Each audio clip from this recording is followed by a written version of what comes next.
పరలోకమందున్న మా కన్న తండ్రి, పాఠం చెప్పే నాకు మంచి జ్ఞానాన్ని, వినేవారికి గ్రహించుకునే మంచి మనసును దయచేయమని ఈ చిన్న ప్రార్థనని క్రీస్తునామం అడిగి వేడుకుంటున్నాం పరమ తండ్రి. ఆమె. నా పేరు చావా శ్రావ్య. నేను 6వ తరగతి చదువుతున్నాను. నేను చెప్పబోయే పాఠం పేరు బైబిల్ గొప్పతనము. ఆది అంతముల గురించి తెలియజేసే ఏకైక దైవ గ్రంథం. జరిగినది ఆది అంతముల గురించి తెలియజేసే ఏకైక దైవ గ్రంథం. జరగబోవునది అంతం వరకు తెలియజేసే ఏకైక దైవ గ్రంథం.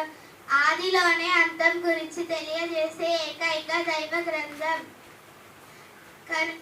కనిపించని ప్రతి దాని గురించి ఆది అంతములను తెలియజేసే ఏకైక దైవ గ్రంథం బైబిల్. కంఠస్థ వాక్యము హెబ్రీ 13వ అధ్యాయం 5వ వచనం. ధనాపేక్ష లేని వారమై మీకు కలిగిన వాటితో తృప్తి పడి ఉండవలెను.